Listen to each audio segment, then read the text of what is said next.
Okay, no game footage yet because this episode deserves a bit of a preamble. See, it was supposed to come out a couple days ago, but that didn't end up quite happening, and there's an interesting story behind why. If you'll recall, on the San Francisco trip that you were blocked out from, I illegally smuggled some marijuana in out from California and into Louisiana.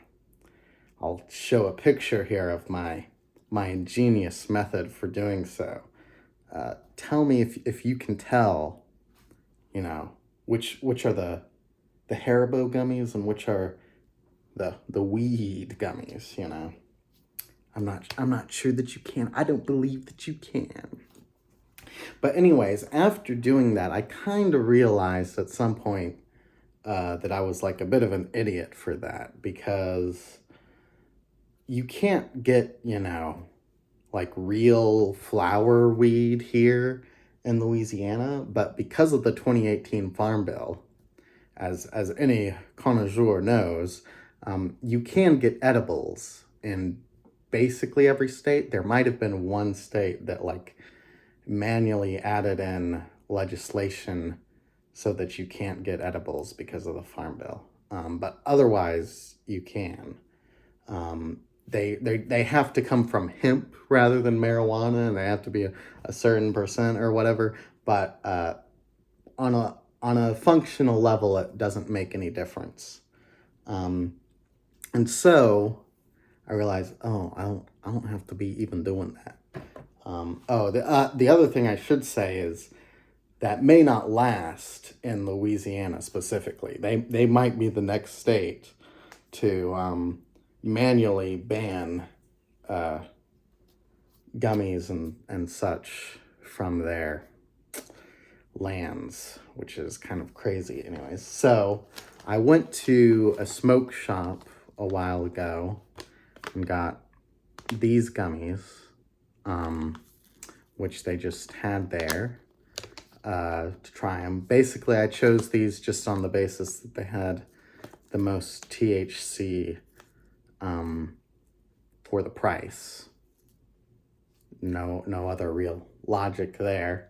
And I took them home and I had some of these. I partook in some of these, but they weren't as good as the ones I got from California. And I didn't know, like, is that because this is worse? Like, I've heard some of the ones that, are like shipping out to non-legal states, they don't have the best testing and they're usually low, to make it seem more valuable than it is. So it could have been just that. The other thing that's different is the ones I got from California were 10 milligrams THC, 10 milligrams CBD. This is 8 and 12. So a lot more CBD ratio-wise, even if it's not a whole lot less THC. So that could possibly have affected it, because even like when I usually take 20 milligrams THC, even if I like bump this up to 24 or 32, right, it wasn't hitting as good. And it could be actually that there's just more CBD and not that they're misrepresenting what's in it, because I read somewhere that CBD makes it calmer, and maybe I just like it more intense rather than calming, because that's just my preference.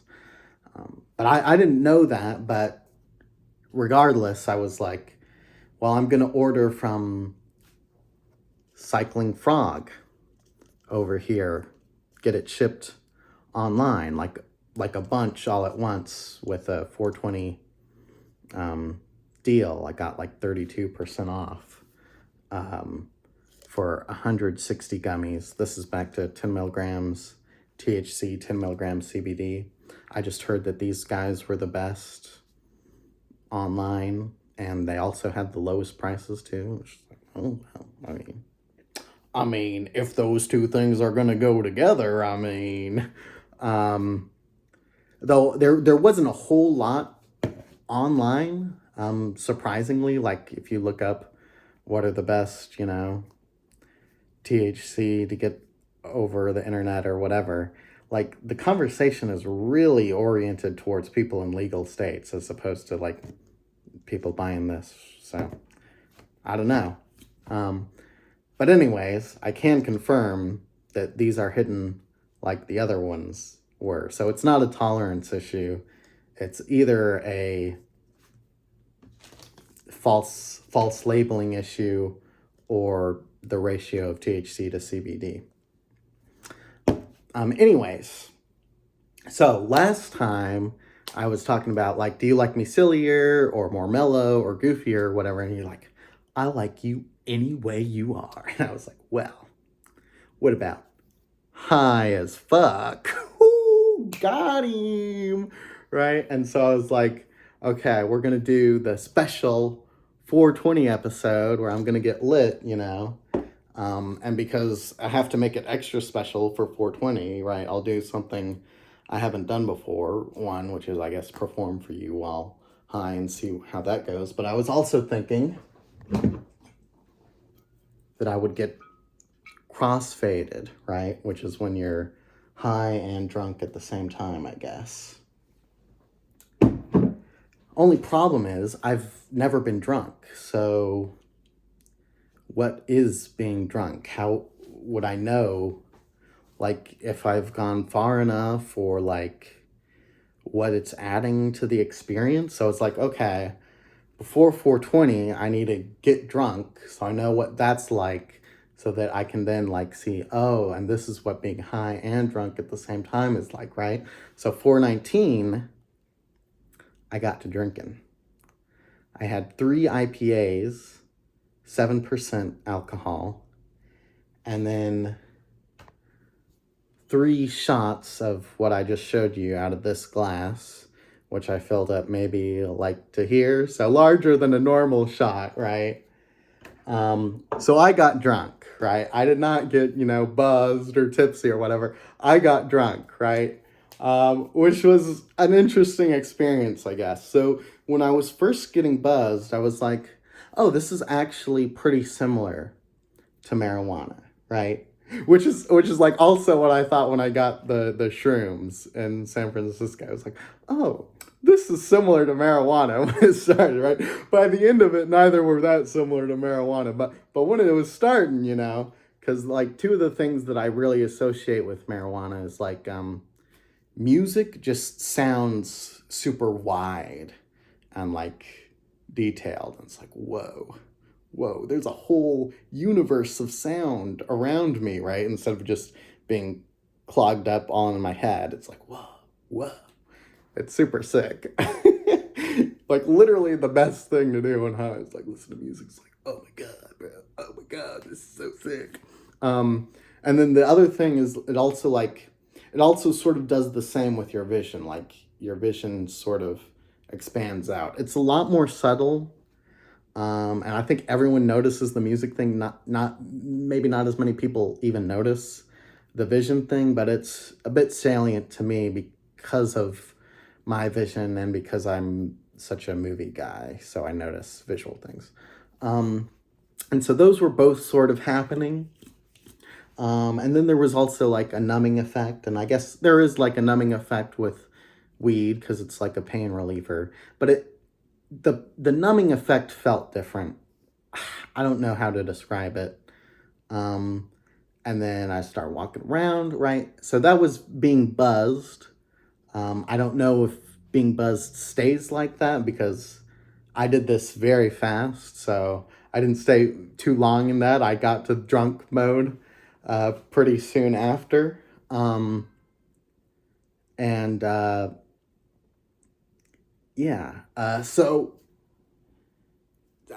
for reference, I would say I drank all of that within the span of like 90 minutes. And then I had like a small meal while I was eating the IPA beers. And then, so once I got drunk, right, things changed. So I started getting, aside from like the pain relief, I guess, there was a bit more of like euphoria. I again wouldn't say it was like exactly the same kind of euphoria you get on weed, but there was something there. But the effects I was talking about earlier, similar to weed, totally changed up. Music started sounding like worse than normal. Like it had like a weird EQ on it. I don't know exactly how to describe it. And then like my vision, it started like going in waves. Like my eyesight wants this object to be here, or this object to be here, right? But it like keeps teleporting back here and then floating up and then and it's just like, whoa, the whole world is constantly climbing up and then resetting back and woo, woo, woo. And then obviously like walking became very difficult. Moving while you're really high can be difficult as well, but it feels very different. High, it like feels like, oh, I'm extremely slow. Whatever I do is just extremely slowly done. Whereas being drunk, it was like, oh, I can't do anything, properly. Like I can vaguely make my way over here, but but it wasn't necessarily like I'm way slow. It's interesting, I hear people talk about like, oh, I can drive while on weed, but I wouldn't drive drunk, bro. And like I kind of get it, having experienced both, right? Because the weed is like, I'm slow, but I feel fairly precise, whereas the drunk, I'm totally out of there. But I still wouldn't drive. I still wouldn't drive on weed. That's so ridiculous.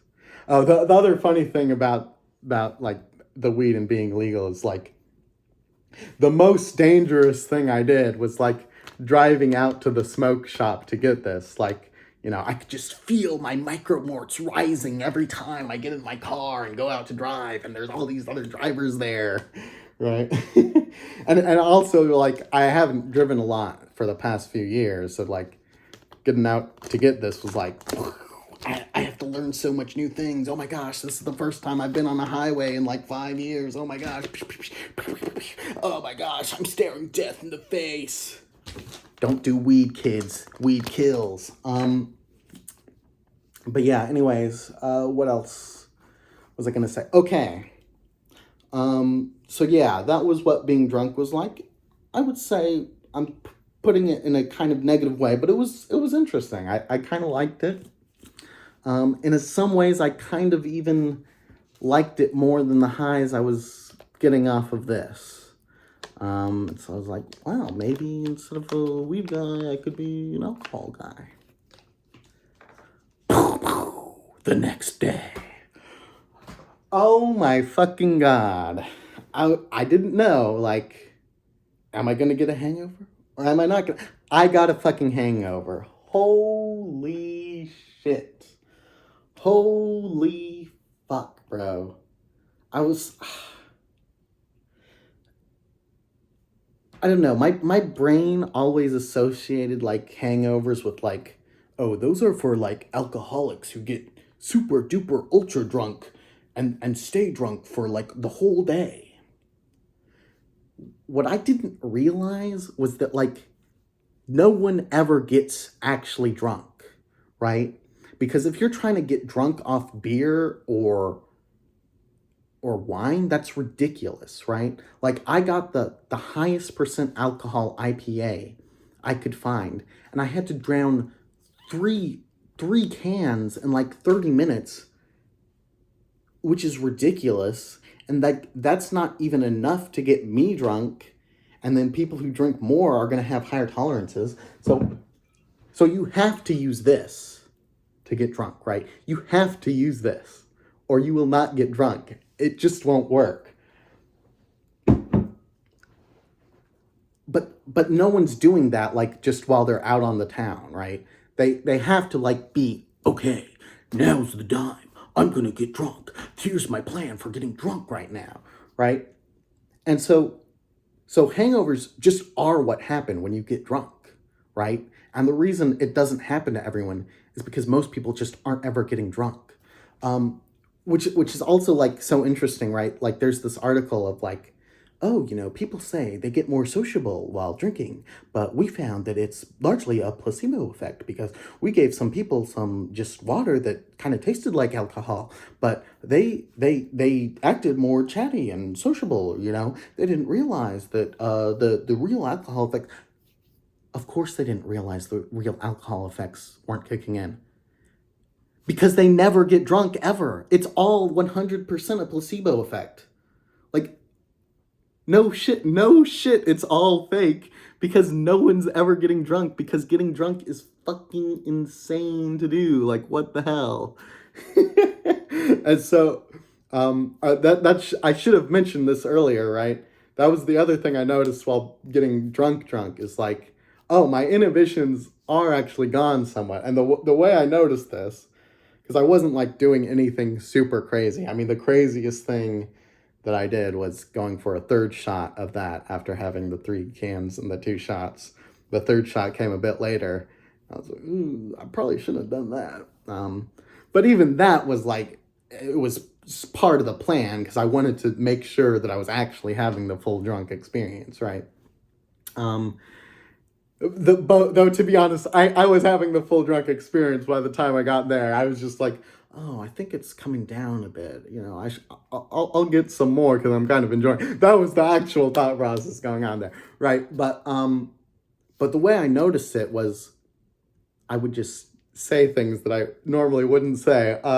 Namely, here's the big one: the N word, right? Whenever I'm getting laid out on some weed, right? It's like, oh, damn. Oh, shit.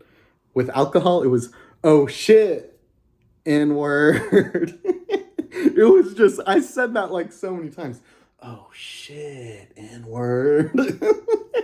um, and it was so funny because it wasn't like, it didn't feel like, oh, I'm going to be so badass about this, or ooh, I'm breaking the system. It was just like that was just what was coming out, man. And then the other thing was like I would start narrating my decisions. So like I talked about getting this third shot, right? And I was getting it and I was like pouring it. Okay, so what I think I'm gonna do is after pouring this shot out, I'm going to make sure I screw this top back on and then put this way over at the far side of the desk. That way, I don't go in for a fourth shot. Or if I do decide to do it later, I've at least put a little bit of a barrier, made it a little bit tricky for myself so that I don't go too overboard. Like I was explaining this all out loud to no one, right? I guess the other thing I should have said is my parents are gone for like a week.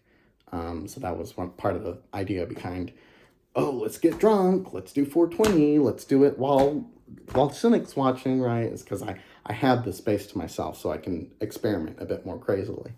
But anyways, but yeah, and so it was interesting then like the next day where I've got hangover, oh shit. And like I can feel the N word like I normally wouldn't, but I don't say it. And it's not like I'm forcing it down. It's just like something's not pushing it out. It's actually very interesting in a way, right? Like I was joking at the time. It's like, oh man, guy who achieves no self via alcohol, because it is like kind of peeking behind the curtains and realizing, oh, I'm me, but I'm not me, right? Like there's this other way I want to talk, but I don't even realize that I'm wanting to do it and holding it back, right? It doesn't even come to mind unless I've experienced this alcohol, and then I can notice, oh, that is something I was holding back and I didn't even know, which is interesting, right? But yeah, so I had a hangover and it was a fucking bitch.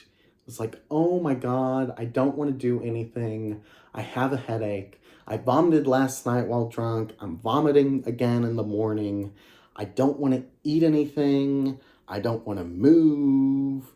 Oh my God, this is lasting for fucking hours. Oh my God. I have to finish up this excerpt and I have to record a new video for Cynic, and there's no way I'm going to be able to do that. And like, do I want to get on weed right now because I'm feeling so fucking shit from all these garbage drugs, blah, blah, blah, blah, blah. Oh my God.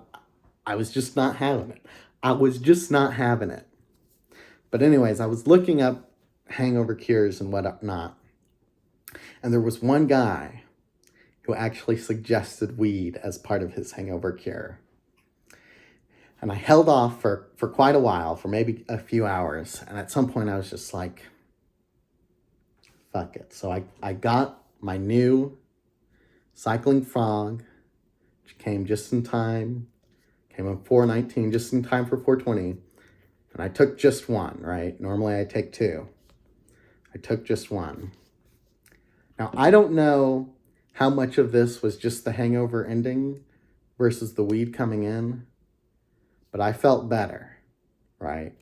And the THC, it takes like an hour and a half to kick in, though I think there are maybe some effects from either the THC or CBD that come in earlier, unless I'm just placeboing myself, but it seems more dramatic than a placebo. But the full effects, they come in like an hour to an hour and a half later. And it's not like it ramps up. It's like you can tell, oh, it just hit, right? But yeah, I started feeling better, and then when it hit in, I was like, okay, this is nice. And by that time, I was cooking up a meal, some cobia fish. I'll put some pictures of that. That was really good. And I was watching Cupin's 420 stream. He's a weed YouTuber that I guess I got into because I'm just really liking weed right now. So I'm like, oh, who's a good weed YouTuber? And Cupin's is pretty good. And he was doing his 420 stream, so I started watching that. And then he was taking his first big hit of the day, and I was like, fuck it. So I took 3 more. Oh my God. This was so fucking good. I could not fucking believe it. It was like, there's definitely something wrong with these. Either it's mislabeled or the ratio. These are the real shit. Oh, it felt so fucking good. I could not, this was like a transcendent experience because it was like by far the biggest delta in my life from like worst moment to best moment of the day, Like even shrooms didn't really compare. And like I kind of had some shitty parts of that day.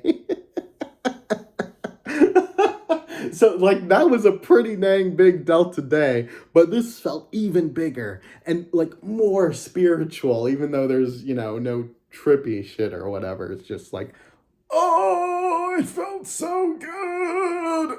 Oh, it was like, and for it to happen on 420, like, is a religious experience, right? It makes me a true believer in the ganja. I'm gonna be one of those guys like, oh yeah, dude, marijuana, like, bro, like it cures cancer and stuff, right?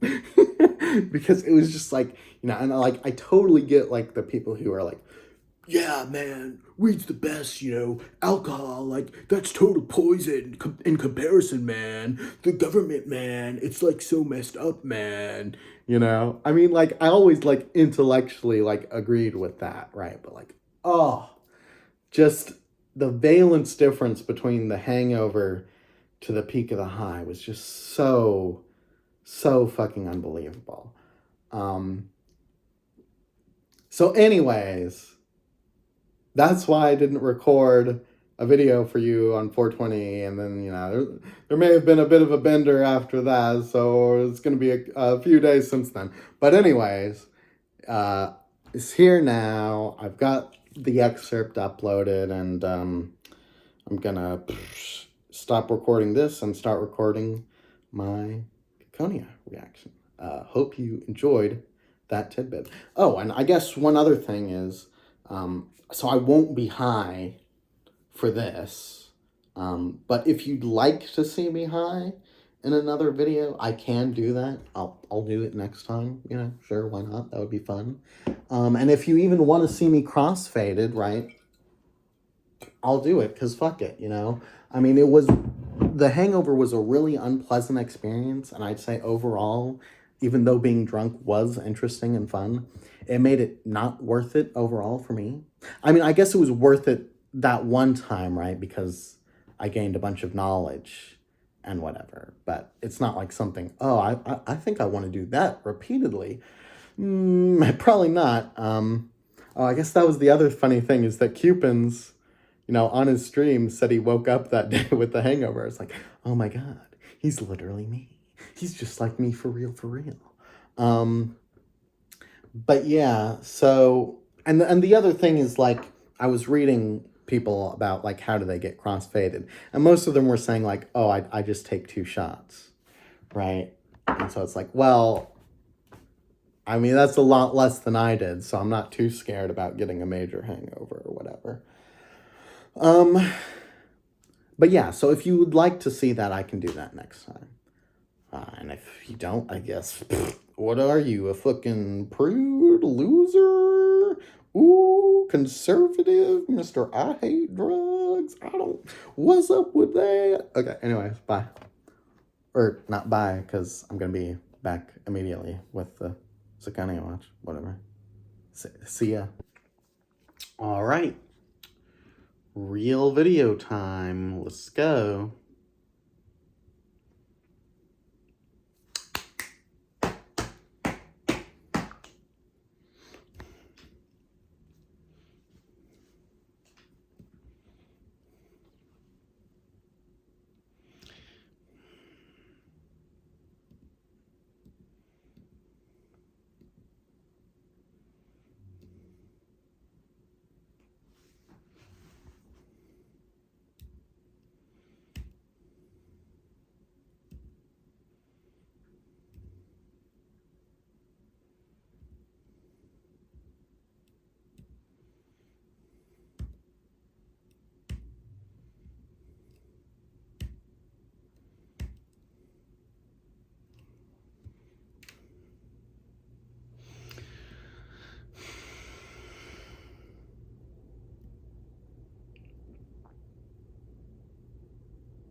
So are they gonna, like, try to pretend to fight each other in a way that, like, the people who want war think they're doing their job, but they're actually preventing mass casualties and destruction? Is that where they're going with this? That's an interesting idea. The only issue I have with it sounds really hard to write, and I don't think Ryukishi is that good of a writer, so I assume he would mess it up if he does try to do that. I mean, like, I'm not even sure how I would do that, right? So that's not super a criticism of him, you know? But it's not praise either.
Oh my god.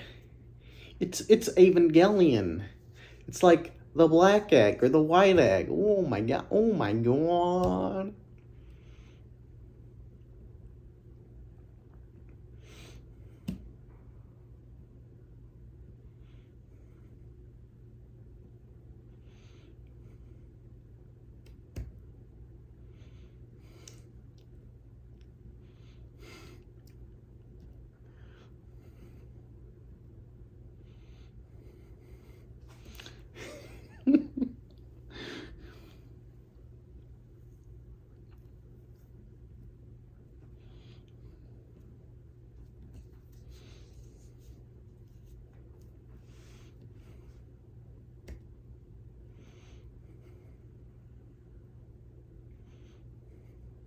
Damn, that's looking sick.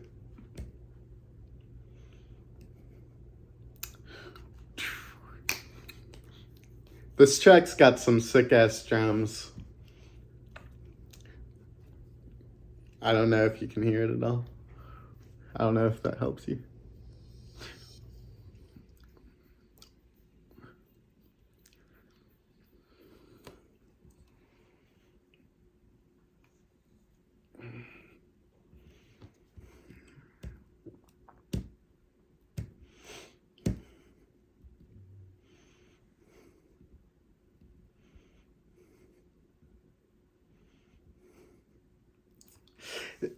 They've kind of got some like metal blast beats going on, sort of, but they jump in and out, and it's like obviously not in a metal context, so it's just pretty interesting.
I do like that they basically have tanks on their arms. That's pretty funny and a nice aesthetic.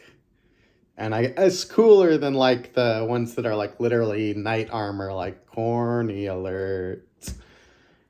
Gosh, I don't even like knights. What the ew. They're like pirates or something. What a bad aesthetic.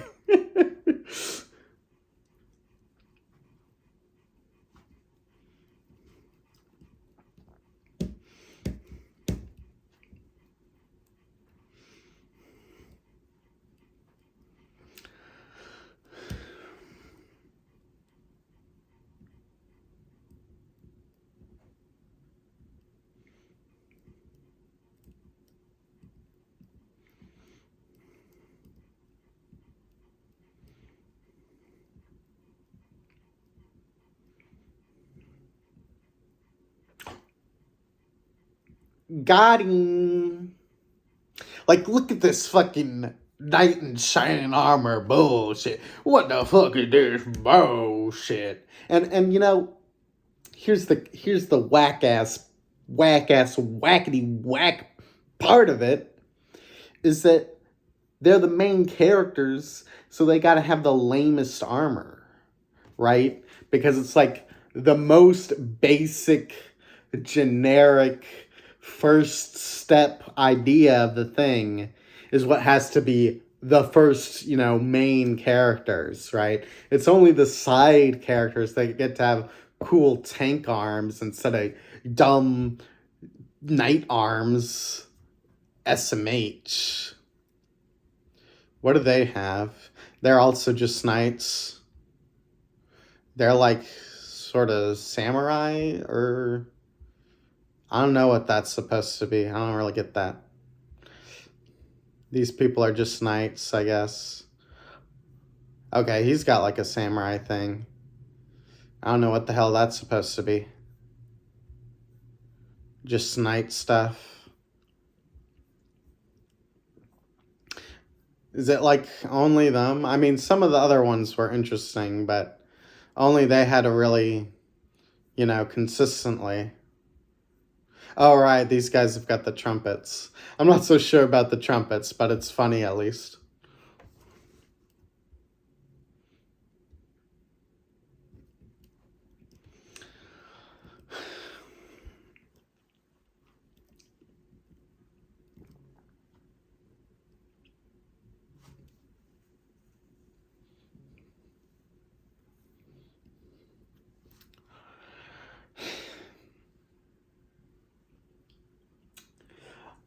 I was joking before about how some of the politics in this seems a bit naive after the context of Russia, Ukraine, and Israel and Palestine. But mostly that's just funny things like, oh, haha, they said that Russia and Ukraine were going to be peaceful, but then in real life it turned out not to be the case. But that's whatever. I mean, if you're writing about the future, you're going to be wrong about some stuff. But this just seems brutally naive now, right? What the fuck does unnecessary casualties mean, right? When you look at what's going on with Israel Palestine, right? It's just not a real concept, right? Like, even if you actually don't have any unnecessary casualties, there's still going to be a bunch of casualties, and casualties that were like on the border where you're like, oh, well, I don't know. I mean,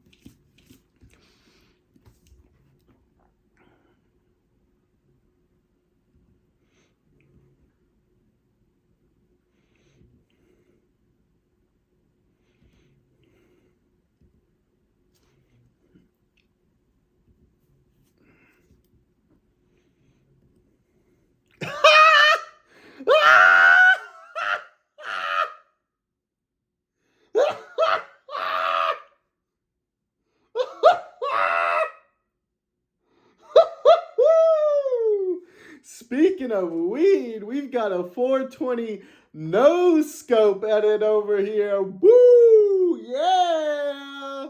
Smoke weed every day. Mountain Dew and Doritos. Let's go. Bringing this back to 2014. Let's go. Oh my God.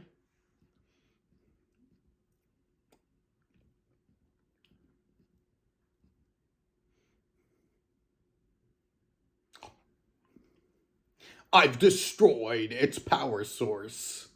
Boom. Or bew. Bow. I don't know why they put the M upside down. That's just confusing. Ooh, maybe so you could read it both ways. So it could be boom or it could be moob.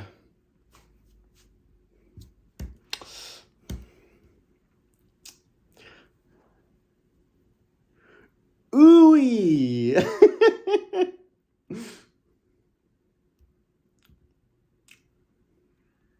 This is the end. Last one. Whoa!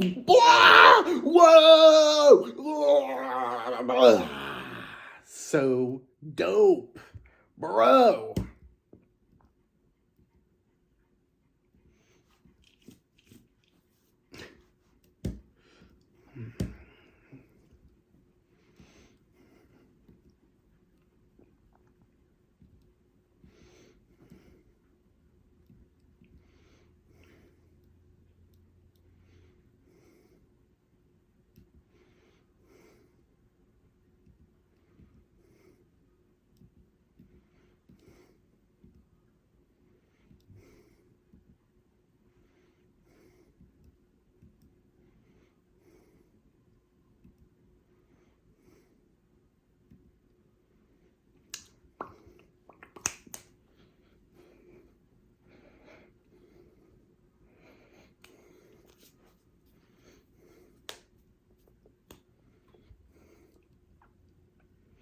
We at the oil mines now.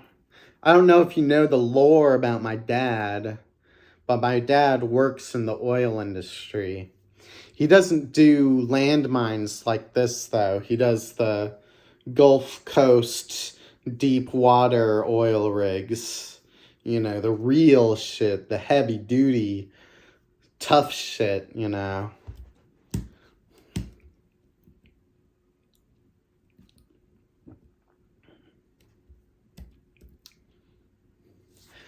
That's why we moved from Texas to Louisiana, because they're both on the border of the Gulf of Mexico, which is where, like, all the deep sea oil rigs are, in America at least. There might be some off the California coast as well, but maybe they've also taken a bunch of those down or putting up new ones because, you know, California's a bunch of environmentalist lip cucks or whatever. I should have mentioned this earlier while it was fresher in my mind and funnier, but like when we moved to Louisiana, me and my dad kept making fun of the fact that like people are just dumber here than they are in Texas. Like it's just so obvious that the people here are, you know, they're just like not as smart. There's like a bunch of dummies around and like you hardly ever see any smart seeming people.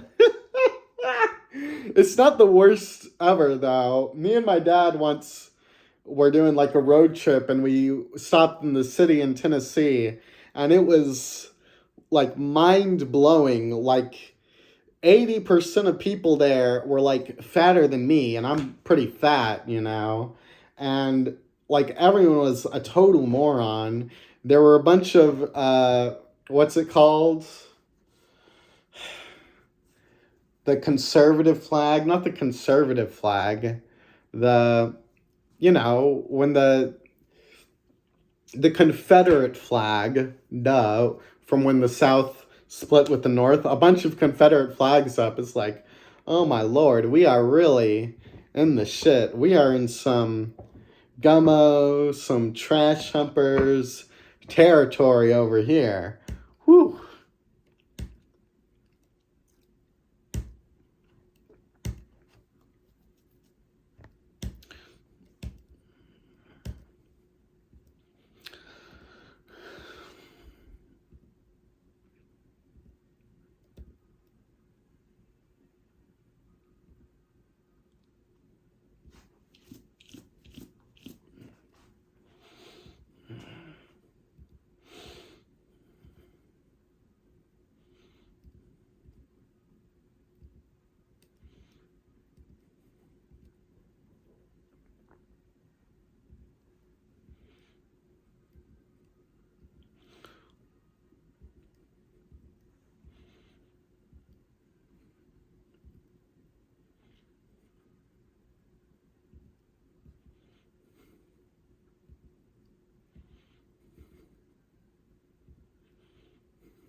Boo!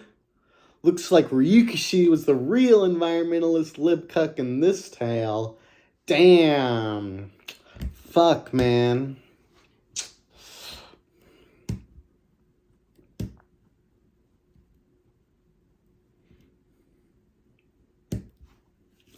Wow! Woo! Woo! Or perhaps it's moo, because that's the M from Boom. Moo!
So yeah, Rikishi didn't exactly do what I was thinking he was gonna do, though I guess it's a related idea.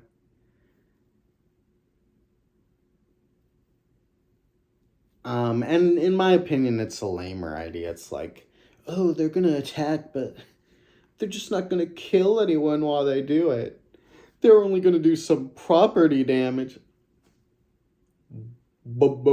Boring. And how their generals fallen for that? They're like, oh wow, you went and blew their stuff up, but you didn't kill a single one. I mean, you're clearly holding back on me here.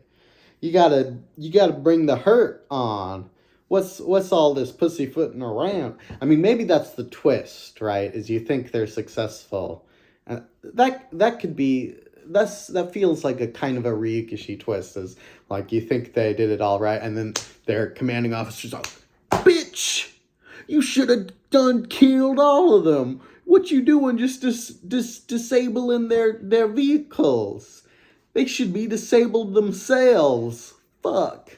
And then they're like, we're gonna have to torture you now, so you do it right next time. Okay, there. That's my prediction for what's gonna happen. If that doesn't happen, then it's just lame. If that does happen, then I beat you, Ryukishi. So you lose either way. Got him. I don't know. Maybe a secret third thing will happen. We'll have to see.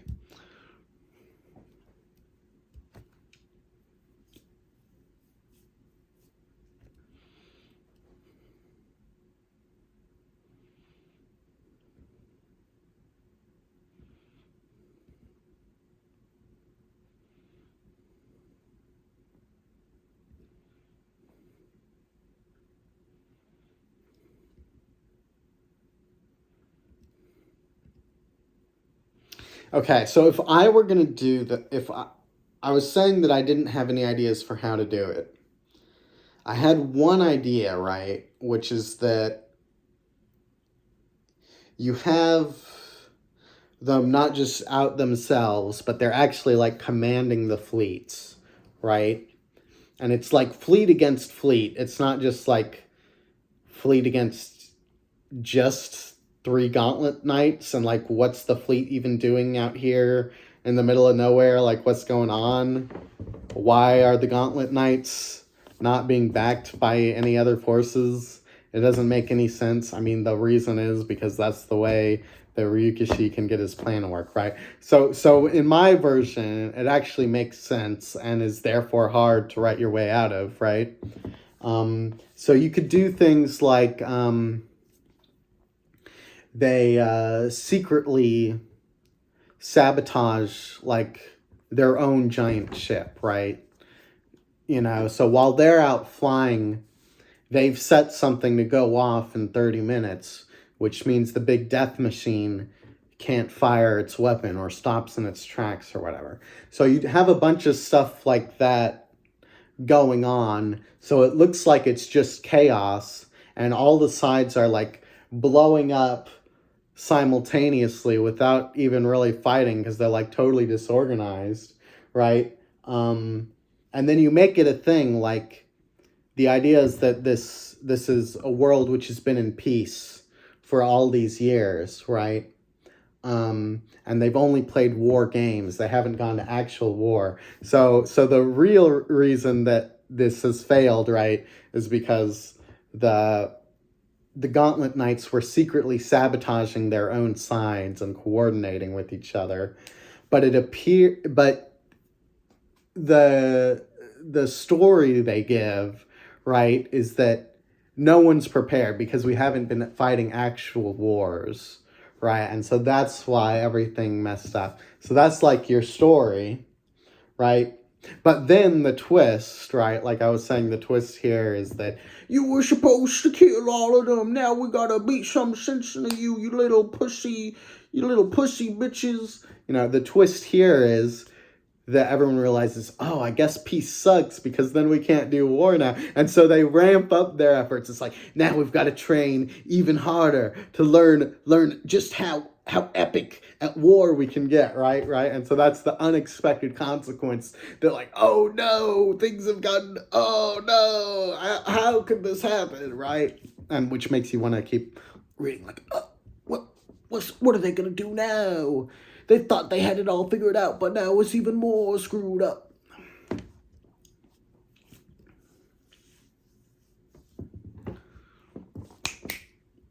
Oh, so it's finally begun, huh?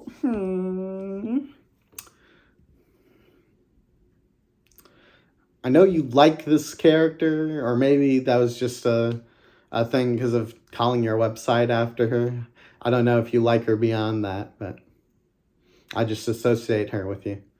So it's finally beginning, gunneling.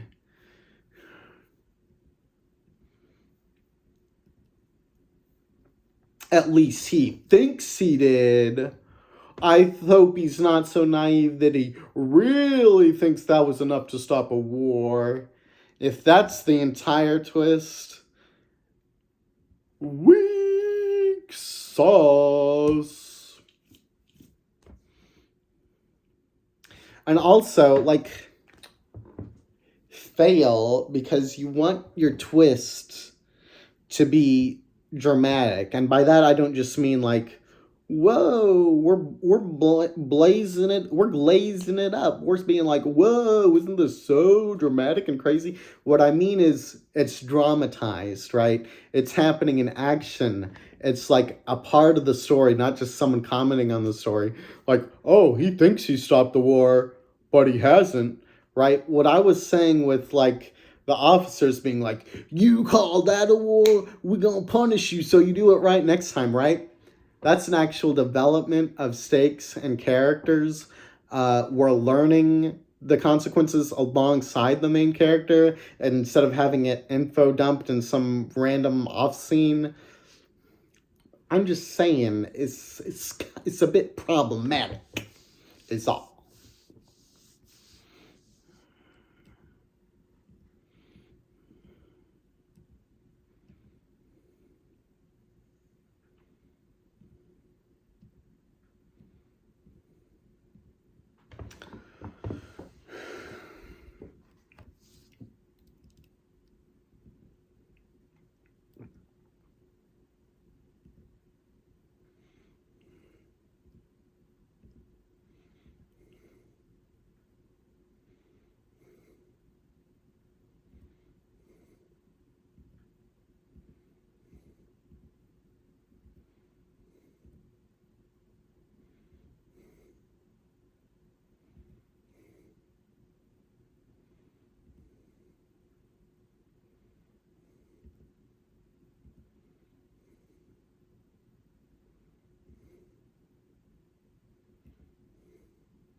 Personally, this is all I'm saying. This get up is kind of suspicious. This is not the get up I expect to be seeing in my elite passport holding club, okay? We need to get some clothes on your body.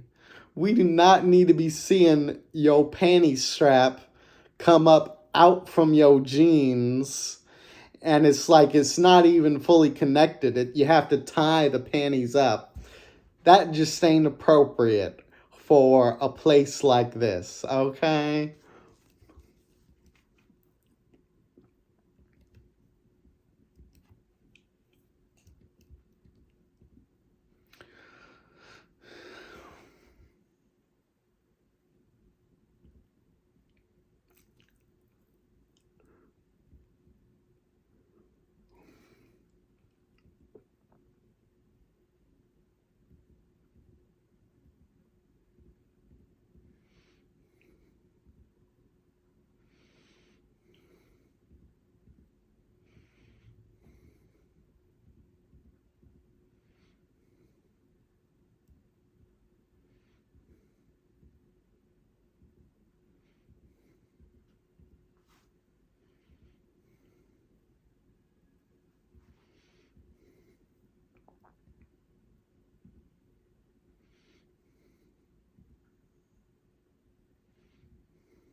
Boom.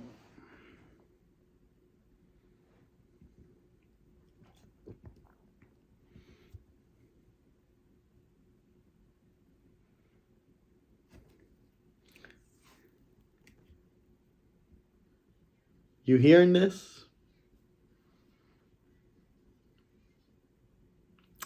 We David Lynch up in here. We David Lynching it now.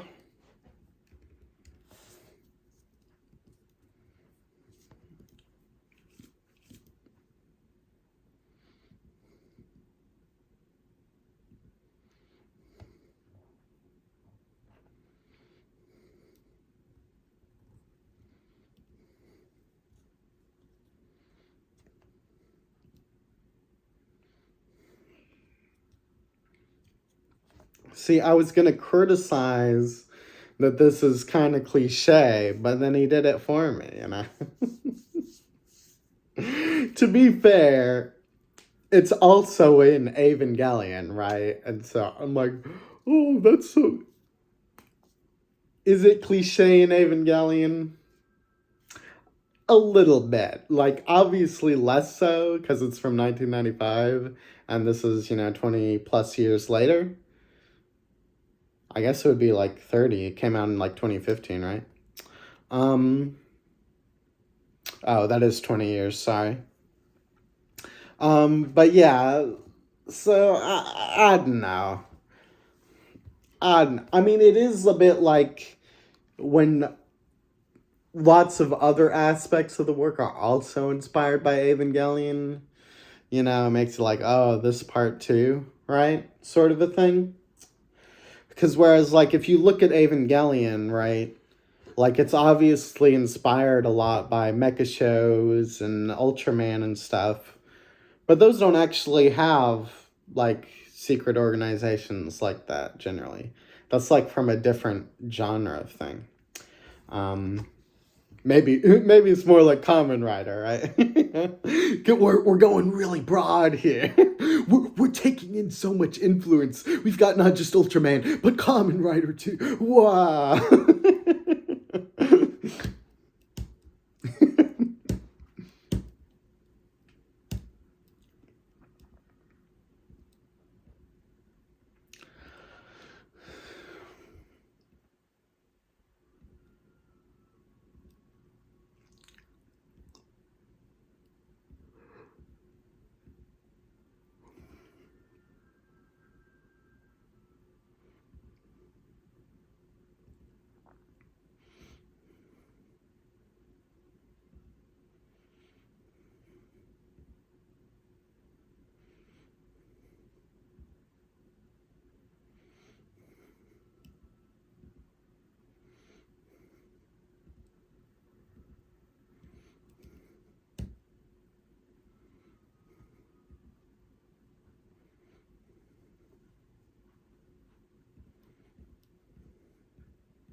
I don't get why this was separated from the other ones.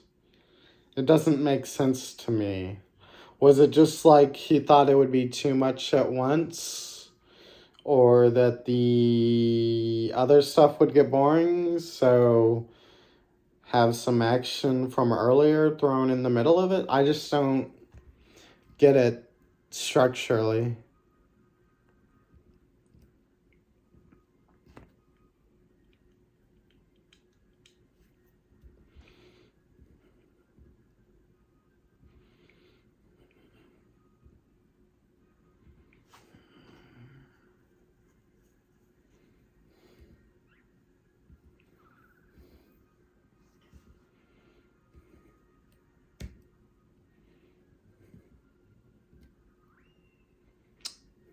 I like the Crazy Eyes. I'm a big Crazy Eyes fan.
This is also weird that we're like going over this after the last scene ended with them explaining that this group had told them that their plan went well. It's just, I just don't get it.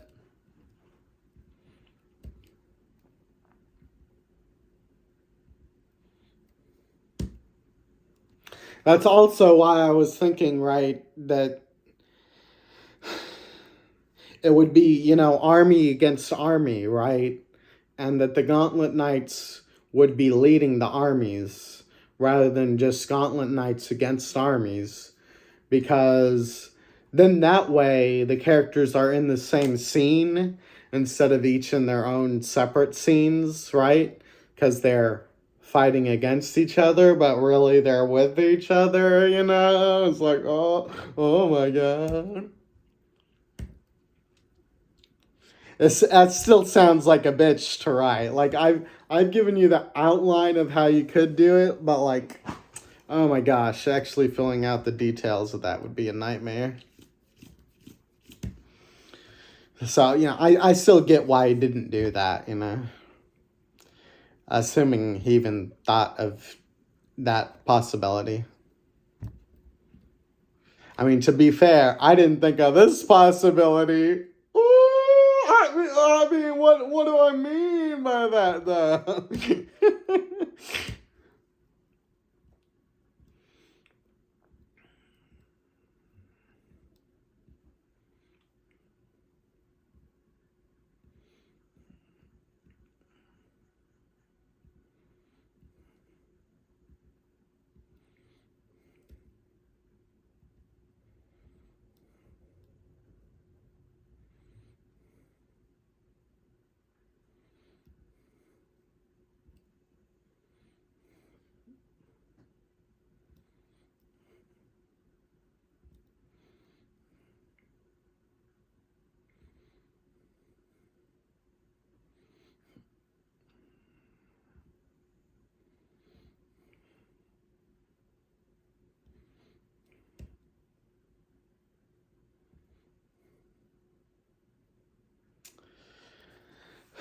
The dawn of a new age. Wow. Well, that sounds like a decent place to stop for now. Okay. Thoughts on this section overall?